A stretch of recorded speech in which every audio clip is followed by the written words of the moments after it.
ঝড় বৃষ্টির দিন, ঠান্ডা আবহাওয়া, এই জন্য গরম গরম কিছু রান্না করতেছি। কাঁঠালের খিচুড়ি আর মাছ ভাজা। সম্পূর্ণ ভিডিওটা দেখবেন, তাহলেই বুঝতে পারবেন। দেখার জন্য অনুরোধ থাকলো, অবশ্যই দেখবেন কিন্তু। তো শুরু করে দিলাম কাটা বাছা। সকালবেলায় বড় একটা কাঁঠাল, তো এটাকে এখন তো আমার কাটতে হবে, রেডি করতে হবে। তবে আঠা যেন হাতে না ভরে, সেটার একটা বুদ্ধি আছে। আপনারা কতটুকু জানেন আমি জানি না। এটা কাটার পরে কি করতে হবে দেখেন। বটিটাকে একটু ঘষে নিলাম, কারণ এটাও তো একটা মাংসের মতন ধারালা বটি লাগবে, খুব শক্ত। এবং এখন তো কাঁঠাল প্রায় পাকার মতন বয়স হয়ে গেছে। তো যা হোক, বিচি পোক্ত হয়ে গেছে, এটা খেতে কিন্তু অনেক স্বাদ হবে। এই জন্যই চিন্তা করলাম যে আজকে অর্ধেকটা কাঁঠাল দিয়ে কাঁঠালের খিচুড়ি করব, আর সেই সাথে মাছ ভাজা করব। ওহ, জমে যাবে একদম। দেখে কিন্তু আপনাদের লোভ লাগবে। অবশ্যই ভিডিওটা দেখবেন সম্পূর্ণ, টেনে টেনে দেখবেন না। কিভাবে রান্না করতেছি সেটাও দেখবেন। না দেখলে বুঝতে পারবেন না, রান্নাও করতে পারবেন না।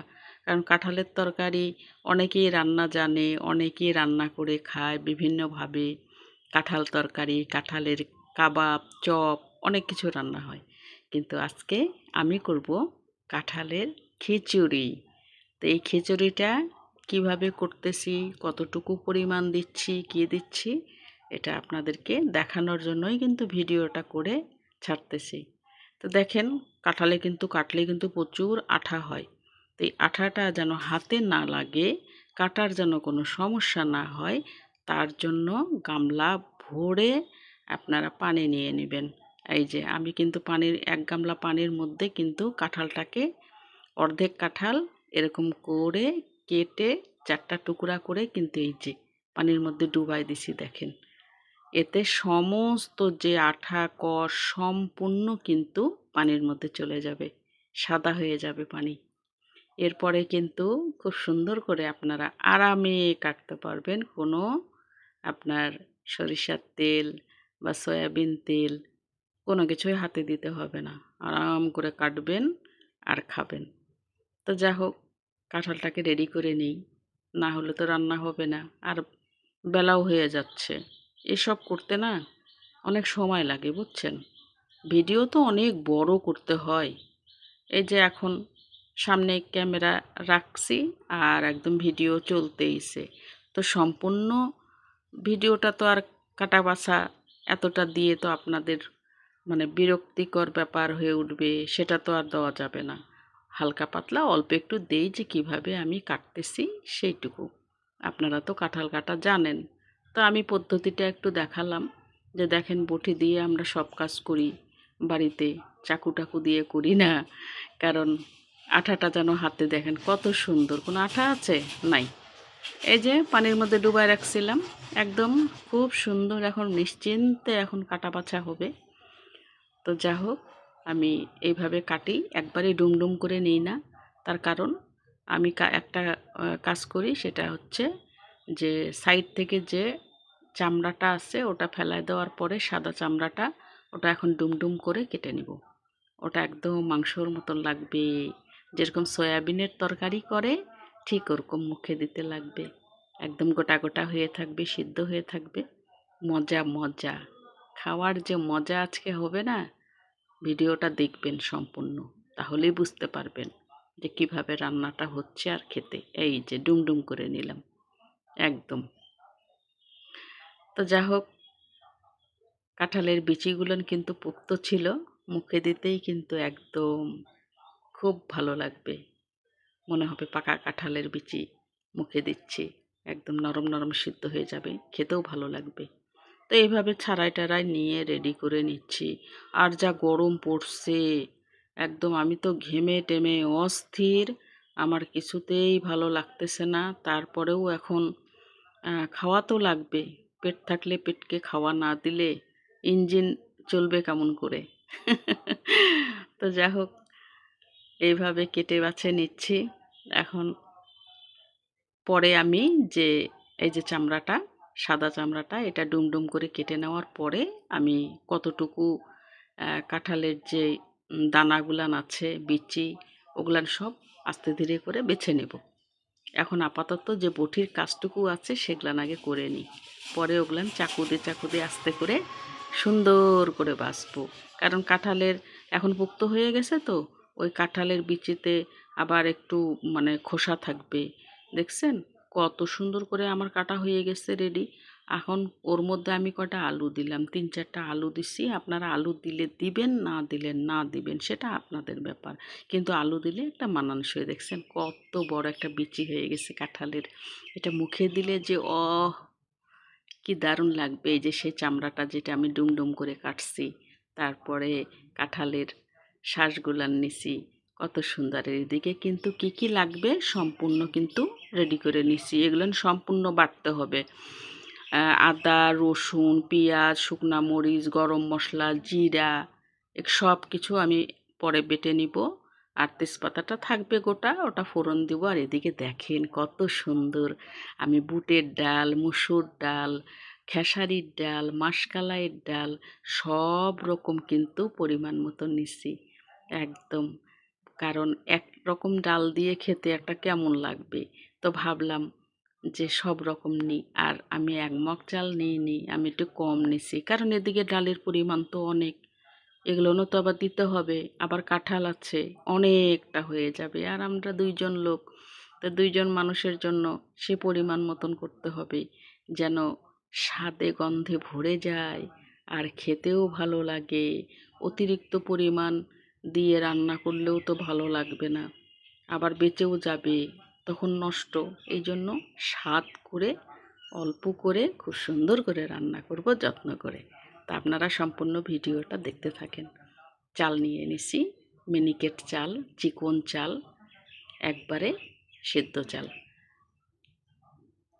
এই দিয়ে কিন্তু আজকে রান্না হবে। তা এখন সম্পূর্ণ ধুয়ে নিই, পরিষ্কার করে নিই, তারপরে আপনাদের ভিডিওটা রান্নার দেখাবো। তো চলে আসলাম, সবগুলোন কিন্তু উপকরণ একটা একটা করে আবার ধুতে হলো। ধুয়ে এই যে আমি আর চুলায় বসলাম না, কাঠে রান্না করতে প্রচুর গরম লাগছে, ঘেমে টেমে একদম ভিজে গেছি। এখন আমি গ্যাসেই করতেছি। তেজপাতা দিয়ে দিলাম।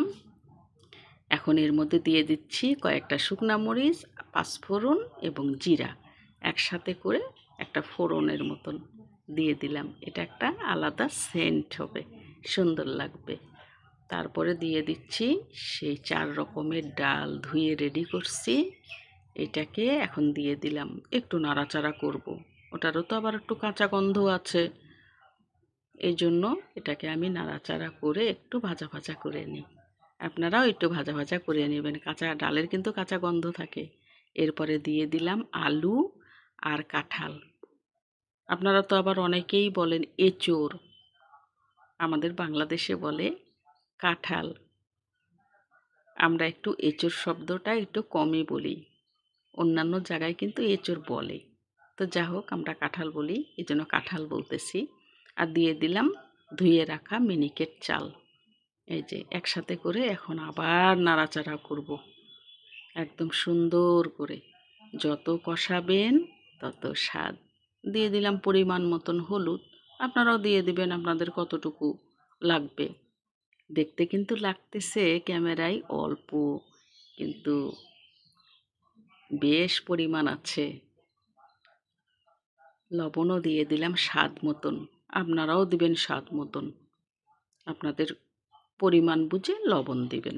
ব্যাস, এখন দিয়ে দিচ্ছি গরম জল।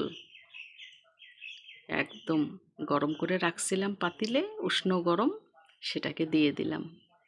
এখন নাড়াচাড়া করে এটাকে সুন্দর করে ঢেকে দিব। ব্যাস, আমি এখন ঢেকে দিচ্ছি। একটা গামলা দিয়ে ঢাকলাম। আপনারা আবার বলেন না যে ঢাকনা নাই কড়াইয়ের, আছে, কিন্তু ঢাকনাটা দিলাম কেন, ওটা থকবক করে ফুটবে যেন নিচে পড়ে না যায়। যা হোক, এই দেখেন ফুটে গেছে। এখন আরও কাজ বাকি আছে। তো এই যে মশলাও রেডি করছি, জানেন কত কষ্ট করতে হয় একটা রান্না করতে, আর খাওয়ার সময় একটু সময় কেমন লাগে। তবে আপনাদের দাদা কিন্তু যে কোনো রান্না আমার খুব যত্ন করে খায়, এই জন্য কষ্ট করে কিন্তু একটু রান্না করি তার জন্য। খুব সুন্দর করে বসে বসে মজা করে খাবে আর বারবার বলবে খুব ভালো হয়েছে। এই জন্যই কষ্ট করে রান্না করি, এক এক সময় এক এক রকম। তো আমার তো হয়ে গেল খিচুড়ি। আমি কিন্তু পরে জিরা একটু সোমবারা দিয়ে ওটার মধ্যে ঢেলে দিছি, কারণ ওটাতে যদি আপনার ঘি থাকে বা ডালডা থাকে, ওটা যদি একটু ছড়াই দেন তাহলে আরও টেস্টি হবে। আমার ভাই ঘি ডালডা কিছুই নাই ঘরে, আমি আর কি করব, একটু জিরা ফোড়ন দিয়ে ওর উপরে ছড়াই দিয়ে একটু হাতা দিয়ে নেড়ে দিছি।